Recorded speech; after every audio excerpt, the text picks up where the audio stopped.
Hello, everyone, and welcome back to the Rundown, where we talk about 2A news and conservative views. I will be your host today, Craig DeLuz, coming at you from the West Coast, the left coast, behind the Iron Curtain, otherwise known as the Sierras. But as we all know, I do not do this program by myself. That's right. My name is Mike Piwowarski, coming to you live from the East Coast. That's the coast with the most, from the co-host with the most here on the Rundown. 2A views, conservative views, and Craig, where you been? I mean, it's hump day. Where you been? Dude, I was in Hawaii, and well, let's just say my weekend both began early and lasted for a while. Mike. I know. What day is it, Mike? The whip. It's hump day. Hump day. It's hump day. Hump day. Yes, sir. I took Hump Day seriously, and I was like, you know what? I was enjoying Hawaii a little bit too much. Actually, what happened was I wound up spending the last few days that I was there in the southern part of Kona, where the internet connection was just not good no matter where I was. But needless to say, I had a good time. Yeah, that's what it was. It was the internet. That's what kept you from doing the show in Hawaii. Well, good on you. Good on you. I hope you had a good time, and now it's back to work, back to the grind. Back to work, back to the grind. I got to tell you, folks, if you've never been to Hawaii, it's always good to visit. If you're looking for like the real kind of island feel, I got to tell you, Kona is now. I've been to 3 of the islands. Kona is now officially my favorite. Well, it's been a while since I've been there, but it's really far away from the East Coast. We tend to go to the Caribbean when it's time to play in the islands.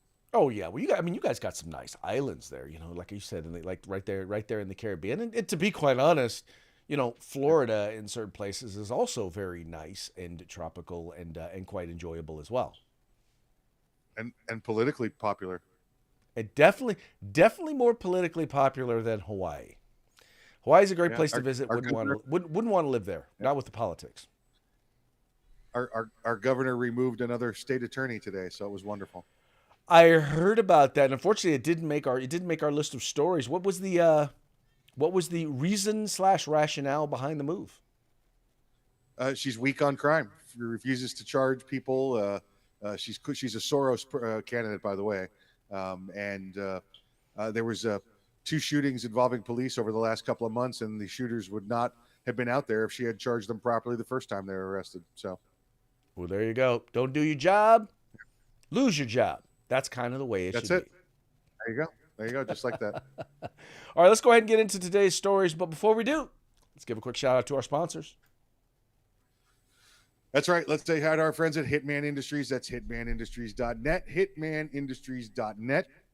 You want yourself a nice AR barrel for your next project, whether it's a rebarrel your current rifle or for your next AR build, get on over to hitmanindustries.net. All barrel lengths and all calibers available. California Republican Assembly fighting a good fight behind enemy lines. Now you can take part in California's future today. Make sure you keep your eyes on the California 6th congressional race. If you want the best in concealment holsters on the market, get on over to Hog Holsters. That's HAWG holsters.com, hogholsters.com. Use the discount code The Rundown. It's all one word, all caps, no spaces. And if you want some outdoor gear, going to the field gear, tactical kind of gear, come over and see our friends at uscombatgear.com. That's right, folks. Our sponsors, they bring us to you so that we can bring you to them. So do us a favor. Do yourself a favor. Visit them. All you got to do is follow the links in the description to this program. It'll take you to their websites. And I promise you'll like what you see there. Spend some money with them and make sure you tell them that it was the guys over at the Rundown that sent you. Yep. All right, a lot of listen, stuff. If we haven't said this before, I don't know if Hitman Industries, Hog Holsters, and uscombatgear.com, all veteran owned and operated and combat vets as well. Yeah. And folks, I think that's vitally important. Once again, we're supporting Americans who have supported America, right? These are not just folks who support us. They support our country, not just in how they spend their money, but also in their willingness to dedicate their lives or put their lives on the line for you and me and for our freedoms and liberties. That's it. Gotta love them. Gotta love them. All right, let's get into today's news. So according to data, and this is in The Guardian, which is interesting because, The Guardian is actually a very, very kind of left-wing newspaper. And it was noting that, America tends to be, or is seeming to be, more conservative these days. It says here that more Americans identify as socially conservatives than at any time in a decade. And I have some theories why. We'll see. Well, let me go all the way down here and see who wrote this, because I didn't even bother to look and see. So this is Betsy Reed, and she's an editor over at the Guardian. It says earlier this summer, Gallup published some surprising numbers. More Americans identified as socially conservative than at any time in about a decade. 38% said they were conservative or very conservative when it came to social issues, as opposed to 29% who said they were liberal or very liberal. A year earlier, 33% were on the conservative side and 30% on the liberal. What accounts for this shift? While these numbers tell us something interesting about personal identification, they don't actually tell us all that much about policy. Social issues wasn't identified by the Gallup pollsters, leaving respondents to interpret the term for themselves. But the line between social issues and economic issues isn't that clear. Is income inequality a social issue or an economic issue, or both? What about abortion, which has long been defined as a social issue but has a huge economic impact? What I will say about this particular story, Mike, is that I think the author doesn't get it, but I also think she kind of does. And I say it for this reason. I think the reason why more people are starting to identify themselves as conservative is not because they have really shifted in terms of their perspective on issues. It's that the left has shifted. The left has decided to engage in a culture war. They've decided to say, we are now going to change all of the fundamental underlying understandings and beliefs that you have, right? For example, when it comes to gender and gender identity, when it comes to human sexuality, when it comes to the importance of capitalism and free market enterprise, when it comes to the role of police, when it comes to the level of racism that there is in this country, you name it, in item after item, the left has become unhinged. And I think a lot of people who are like, well, okay, I realize that there's racism and we could probably be doing better, but we're not necessarily a racist country. Or people who are like, you can live your life however you want to live your life, but there really are only two sexes. I mean, people who, I'll put it to you this way. It's gone from conservative versus liberal to common sense versus common nonsense. Yeah, and Craig, I don't recall if it was Bill Maher or Jon Stewart. I know once I say it, you'll remember which one it was. He said that one of them said that their politics have stayed the same, but over the past 4 years, 8 years, the Democrat Party has continued to shift further left, thereby making their beliefs more centrist. So, well, that was definitely Bill Maher. Bill Maher, okay. So now it's not so much that they're creating new conservatives; it's that the ruler which we judge them by, it now has them in the middle. Leaning more towards conservative values than it did before, when they were just, normal run-of-the-mill Democrats. They've gone so far to the left that the only thing that's left for them is the center, and now they're leaning more conservative than they were before. Well, right. I mean, but and it's weird how crazy it is, because once again, we're not talking about, okay, we're talking about some very common sense things. Like I said, for example, maybe we shouldn't have pornography in our children's school libraries, right? I mean, I'm just saying, maybe that's not a good. Maybe we shouldn't be teaching our children that if you're white, you are a racist, a supremacist, and if you are black, you are oppressed. Just saying, common sense at one point, a few years ago, in fact, there was a video that was going around. There's a video that's now going around. It actually has, it was from 2019, and it had Dennis Prager, who's a conservative talk show host, who brought up the idea on Bill Maher's show that about the lies that the left is telling. And one of the things he brought up was that men can menstruate and have babies. That was 2019. Mike, they laughed him off the show. They literally just laughed like, nobody's saying that. Nobody's saying that. But guess what? Now, if you don't believe that, you are a transphobic bigot. Yeah, we have people on, testifying before Congress now. Not just some talk show. You have people testifying before Congress that this is how you define a man and a woman, and being, the people sitting there in disbelief. What? Can't define them that way. Oh, no, you don't define a woman by the ability to have sexual organs and give birth to a child. No. So, No. Let's take that a step further. We have a Supreme Court justice that cannot tell you what a woman is. right. Yes. On the Supreme Court. Yeah, that's it's good stuff right there. Yeah, there you go. That's what we need in our lives. Is a Supreme Court justice that can't tell. But then again, that's what happens when you don't pick the best qualified person for the job, and you narrow down and go into a small group of people and say, I'm picking the best African American woman for the job. Again, like I told you before, I walk into a hospital with a heart attack. I'm not looking for the best African woman heart surgeon. I'm looking for the best heart surgeon. All right. Of every person that lives and breathes, I want that best person. Don't dig down into tiny little groups. Now, if that person ends up being the best of everybody and is also a black female, no worries, no issues. No worries. Let's get to work, Doc. Well, exactly. But once again, this is someone who is they're enslaved to an ideology. And the thing is that logic and reason has nothing to do with it.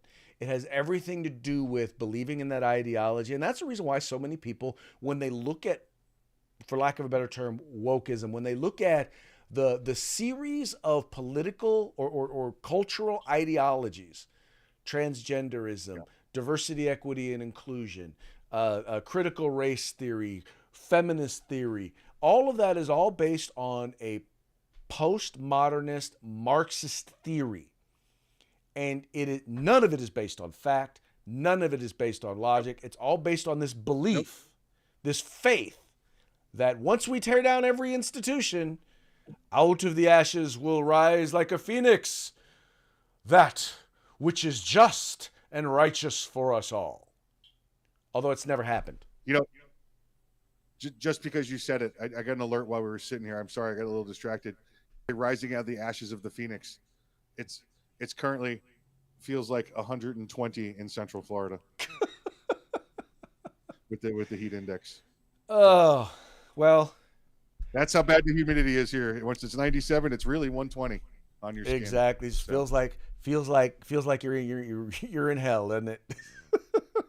That's it.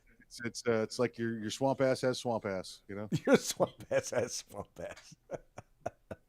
But anyway, folks, I really believe that this is in my opinion, it's a good sign it's a bad sign for America. Hopefully, if we take advantage of it and we're conscious of it, for Republicans, it is an opportunity. It's an opportunity to not get caught up in the far right versus the moderate right. It's literally, like I said, common sense versus common nonsense.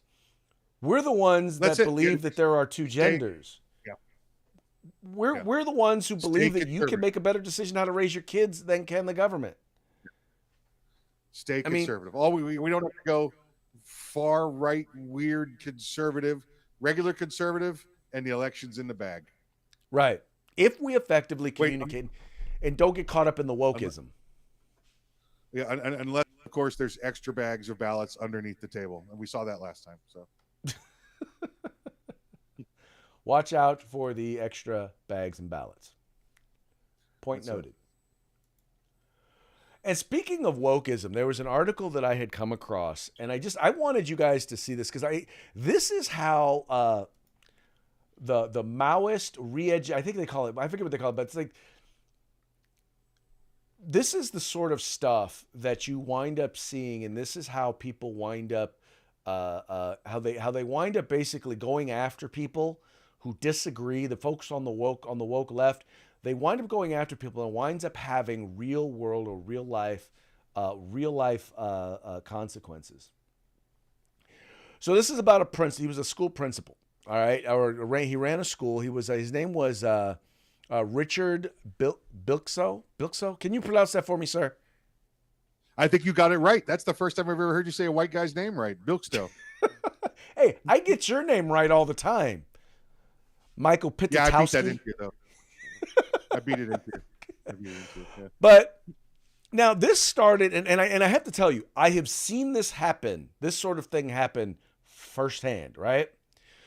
So this guy ran a school. He was a beloved educator. He was a progressive. He was a leftist, and they were doing this training. It was a diversity, equity, and inclusion training at his school where he worked, and the person leading it was this person named Kiki Ojo Thompson, right?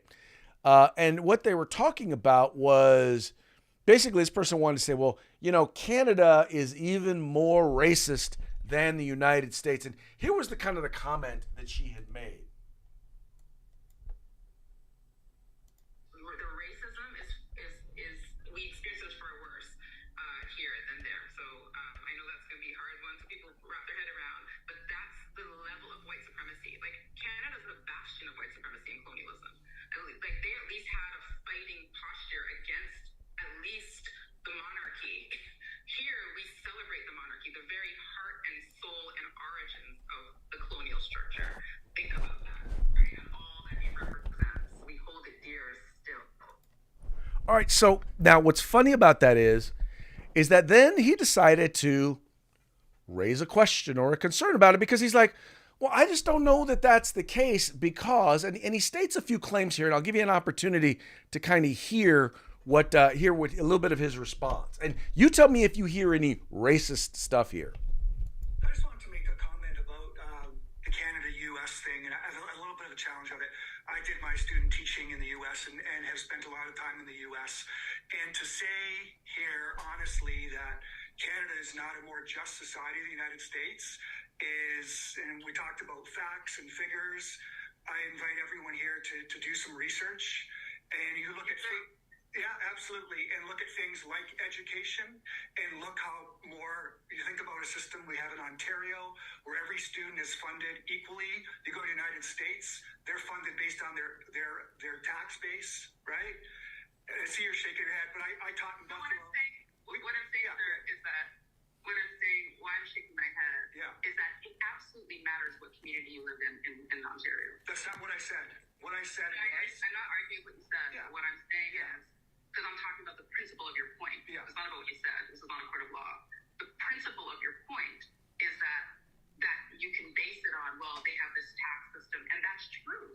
What I'm saying to you is that what racialized people experience in this province is that it absolutely matters where you live. So it's not. So the fact of the tax system is not untrue. What you're saying is not untrue, but how it's lived out in Ontario is not as you say. Is all I'm saying. Is that the change is or All right, so what she's arguing here is how much money you get doesn't really matter. What matters is your quote-unquote lived experience. So if you're black and you say that the system is racist, then that's it. You don't get to... That's it. That's all. I'm black, and they're saying because a black person said it's racist, that's their lived experience. That's their experience. Now, if, for example, your lived experience wasn't that you did not feel that you were that your country was discriminatory, well, that really does not matter. That doesn't matter one bit, right? Because then you are. Oh, I'm sorry. Then what they will say is you have internalized racism, right? So now this whole thing goes on, and it's really, that was the bulk of it. Although she did have one comment here, and I wanted to make sure to read this. I wanted to make sure to read this comment that she had made. She basically said, here we go. Let me pull that up. As white people, there's a whole bunch going on, going on that isn't your personal experience. Thomas said at the second session, it will never be heard. You will never know it. You know it to be so. You will never know it to be so. So your job in this work as white people is to believe. So in other words, all your job is to believe whatever the black people who say they've been oppressed and that the place is racist. Your job is to believe whatever is to believe what they tell you. Now, if they happen to tell you that the experience hasn't been racist, well, then that doesn't really count, right? That doesn't really matter. You're not really that person. Yeah, no, he's not really. They have internalized the racism. And there's the one part I apologize that I keep scrolling here because I'm trying to find. Oh, so what happened was she then turns around and basically says, "Well, you know, you and your whiteness can't tell me about can't tell black people about their lived experience." Now, mind you, all he's talking about is facts, data, objective truth, and information. And all she's talking about is lived experience with no facts, no data. And the very fact that he bothered to even question her, well, that has been now had him deemed as, well, that's how white supremacy works. Because people are challenging you, it must be because they are racist. And therefore, through white supremacy, they are challenging you. And that's, Mike, what gets me about this whole thing is that's the way they work. If you bring up logic and facts, they shout you down with quote unquote lived experience. So, truth be told, I haven't lived your life. So you're right. They're right. I can't tell you about your lived experience. But what I can tell you is this, is that there's lived experiences are all brought together in this thing called data, objective data and information. And when you analyze that data and information, you could start to arrive at some bigger truths or trends. But they don't want you to look at those bigger truths or trends. Anyway, long story short, this guy would eventually be ridiculed. He would eventually wind up losing his job. He would eventually wind up having to sue the school district. And then eventually he would wind up committing suicide because, once again, here was a guy who was a progressive, who was very, race conscious, but because he dare question the ideology and the paradigm, his reputation and his career were ruined, and he would eventually wind up committing suicide. Short of taking these ridiculous people, these people that have these, these theories, and well, because I believe it, that makes it 100% correct. But short of sending them away to special camps with really tall fences, Craig, it's going to take, and you and I have talked about this, getting back control of the media, or not getting back control of the media, but at least getting the media to be, centrist, to not be so one-sided and absolutist in their incredibly wrong views. And I think the only way to do that is every time you have a false story or something else ridiculous like this that's put out, that you go after the executives, and you try them with the eventual suicide death of this individual, or with a treason and sedition when they start putting these type of words, these type of statements out there, because it's the media's repeatedly saying it, putting that message out there, and the masses believe it, and that's it. They blind obedience to the ridiculousness that flows out of our mainstream media. Well, let me see if I can listen to this. Supremacy is upheld, protected, reproduced, upkept, defended, is through resistance. And like I said, as I began to speak earlier, I'm so lucky. Who would have thought my luck would show up so well last week, that we got perfect evidence of a wonderful example of resistance that you all got to bear witness to. So we're going to talk about it. Because, it doesn't get better than this. Well, and you see, like I said, once again, resisting the quote unquote truth. She's offered absolutely no data, right, no evidence to support her claims. But because you bring up data, because you bring up information, because you bring up logic, well, that's now resistance. And that's what's going to happen when people start preaching when you start preaching your truth. People are going to question it, And your job is to shut them down because that's called resistance, and they're resisting the truth. And by the way, let me just say this. I don't believe that there is, for me, there's nothing that is so bad in my life that I can't work to overcome that is worth taking my life. So I don't blame them for this individual who committed suicide. What I do recognize here is that, and here's the problem, is when you read this article, it's over at thefp.com. But what I do recognize, though, is that this is what causes good people to say nothing. Because these sort of whacked out crazy people, they are a very, very small minority of people, even on the left. But they realize they get the left to be scared, and they don't want to say anything because they don't want to be ostracized, to lose their job, to lose their reputation the way that this guy did. He was an example of a public lynching. And I can't think of it. He literally was a career and reputational lynching. And what's worse is people who were a part of this, who probably knew better, participated in that lynching. If this was a young lady that was hazed or abused in school and committed suicide over it, they'd be charging the people that did that with her death. Yet, because it's a liberal political person that forced them down this road, it's okay. She's going to be scot-free. Right. And he will forever go down as a right-wing racist extremist. For simply pointing out, for simple disagreement. Folks, this is the way they operate. Now, I realize some of you out there already know this. You see it everywhere you are. You're afraid to say something. But let me just be honest with you. Say something. Because here's the thing, folks. They will continue to do this as long as they think that they've got control over you. And I guarantee you the majority of the folks agree with you. They're just scared to say something. Give them permission to say something by saying something. And I would challenge him. I would say, look, are you telling me I'm the only person on this call that believes this? Really? No one else questions any of this stuff? Right.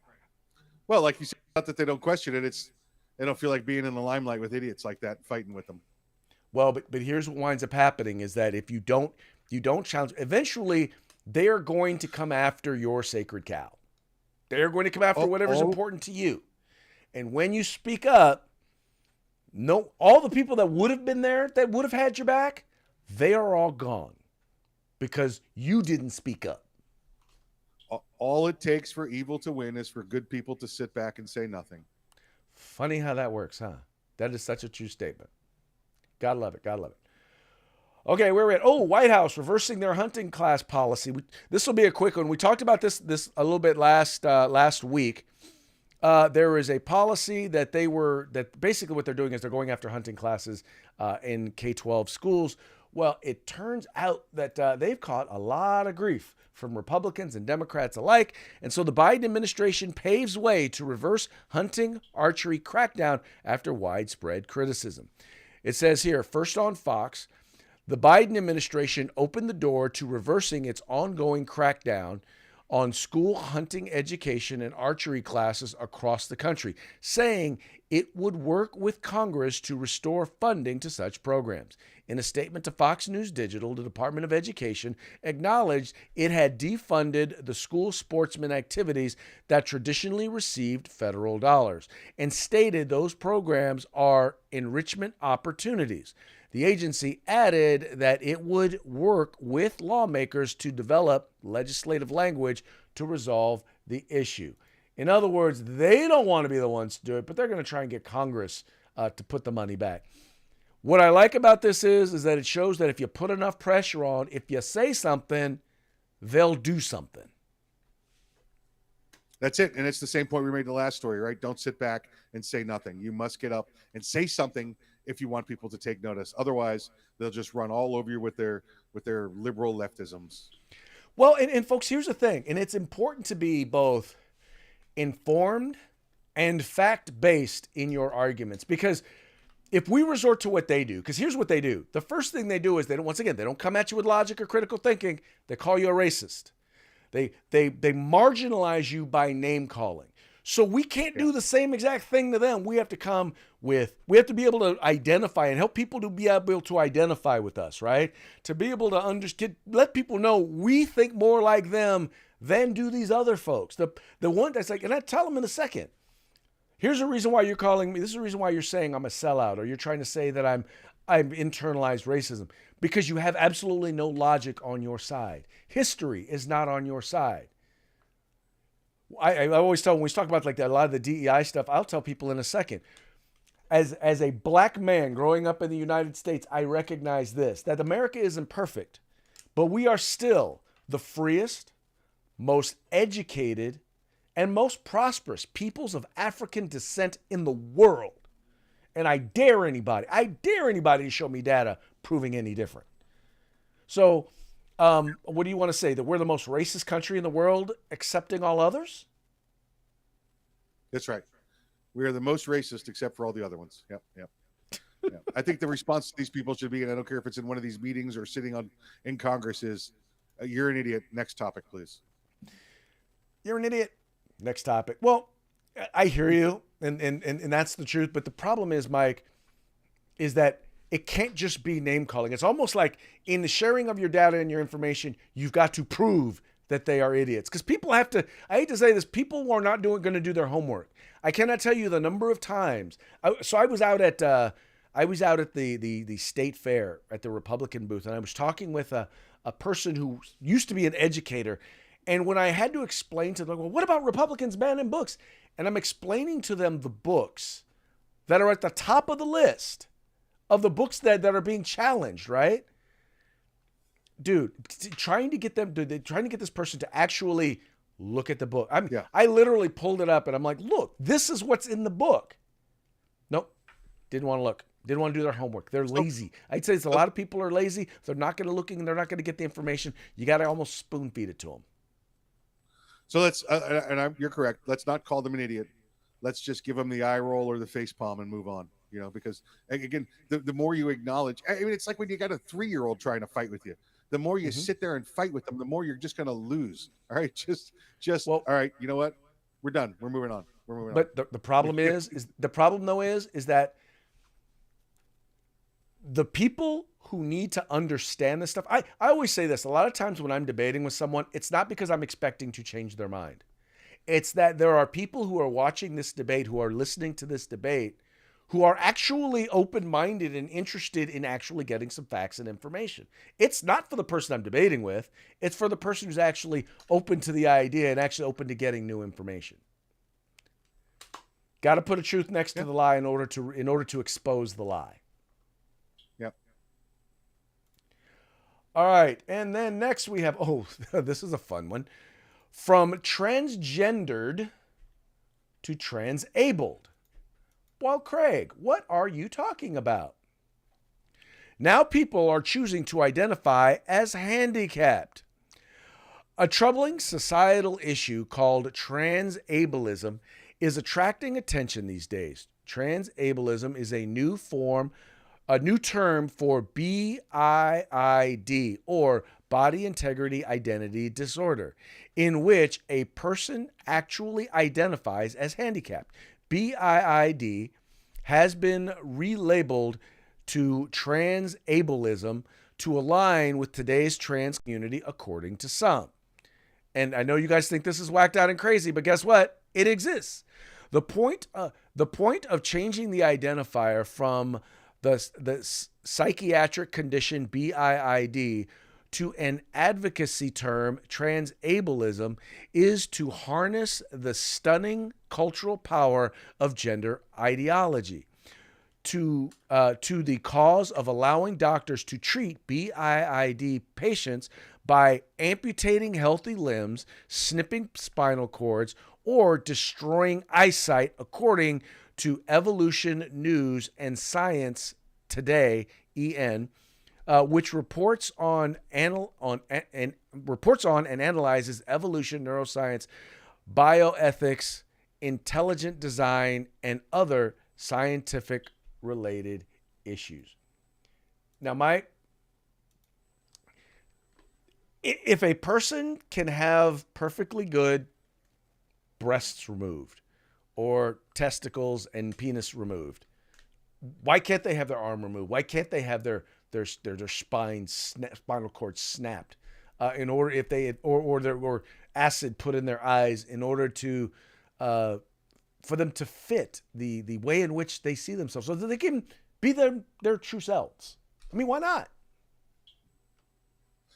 Well, Craig, I think you hit it right on the point. It's they want to have the benefits of, not that there's a, listen, when you think of yourself as handicapped, you don't think of yourself as benefit, but imagine if you're actually not handicapped, but you'd like to have the placard on your car so you could park up close. You'd like to have the extra SSI checks coming in the mail for handicap, things that handicapped people actually need to get along in today's society. Now you have these other people that just want the benefit of what the handicapped gets without have to actually be handicapped. Well, and I don't think it's as much that, Mike, as I really do honestly believe that it is a mental disorder, and it is a real one that has been diagnosed. And like, if you see what they're doing here is they're taking something that was once determined to be a psychological condition, and they're turning it into a physical condition. And the reason why they're doing it is because they now want to be able to change the body in order to fit the mind. But the problem is that as we found out with transgenderism is the percentage of people who are suicidal, who were suicidal before they transitioned, are still, the same percentage are still suicidal.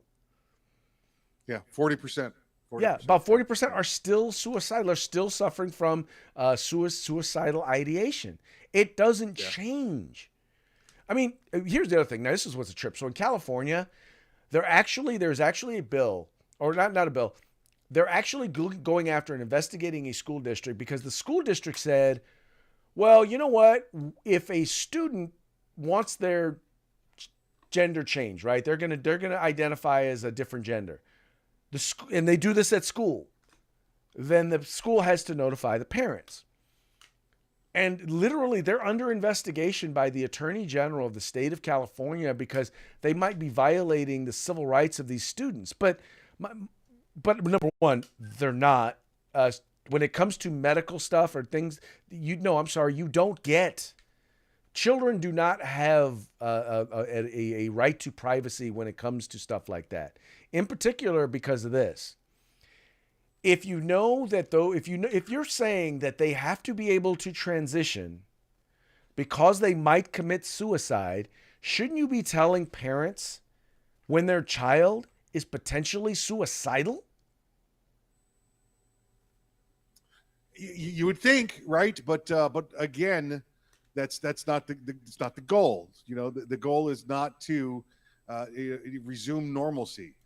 So they have to stop the resume to normalcy, and by doing that is allowing them to continue with this mental disease and defect. I'm sorry, I think that's what you have to consider it.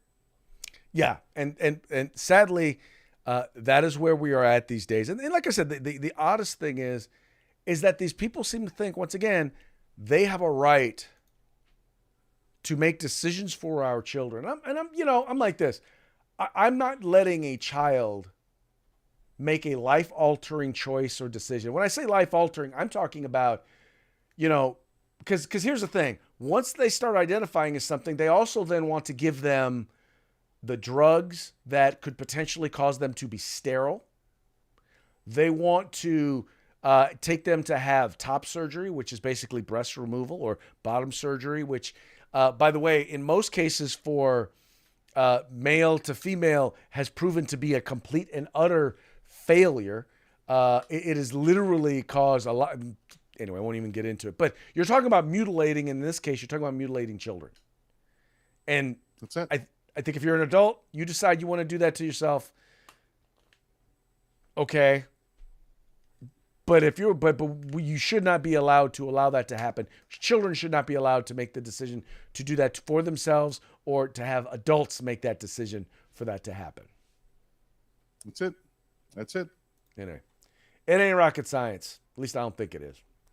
All right, folks. Well, it's about that time for our parting shots. Brought to you by Hog Holsters. Get your Hog Holster at hogholster.com. Remember to use discount code The Rundown, all caps, no spaces. Get your Hog Holster today. All right, this first one, well, this one is you might recognize that we have a large number of senior citizens who seem to be running our country. And so I wanted to give you a look into the big guy rest home. Here you Big Gov rest home. Let's see, we've got Dianne Feinstein, which I think they need to blacken her hair a little bit. The roots need to be gray, but the rest of it, they keep dyeing her hair black. They got her voting aye. You got Joe Biden asking where his ice cream is and hollering for Joe Biden, or for Bo Biden, or no, that's Biden. You got Mitch McConnell staring off into space. He's frozen. And then you've got Nancy Pelosi. Let's impeach Trump again. No, yes, maybe. Yeah, the bottle's not shaken enough. The bottle is not shaken enough. Oh, gotta love this stuff. Okay, coming up next, Mike, you want to let folks know what this is that we've got up here now? Oh, Craig, it's one of my favorite still images from the women's FIFA, the World Cup for soccer. If you look just above the far right corner of the net, you can see the ball missing the net as Megan Rapinoe is shooting for the extra point. Oh yeah, it's just she failed America. I look at this one. She failed America again. Yeah. I think she missed it on purpose. She hates the U.S. so much. I think she did it on purpose. She turned around and laughed the entire way back to the huddle. Yeah. Yep. Well, there you go. Okay. This is how accessible. I bet you this vending machine is in Florida, isn't it? It's a friend. It's a Florida vending machine. Yeah, you can see it's got some. You got your choices there. You got some Old Smiths there on the top. Looks like a 5906, and then the little snub nose down on the bottom. Just a little variety there. I'm sure Glocks are on the bottom level because they're plastic and they don't want them falling too far. So. For those of you who are listening to the program, it says, "Friend, how accessible do you think guns should be?" And it says me, and it's a vending machine full of firearms. There you go. And that brings me to our final one.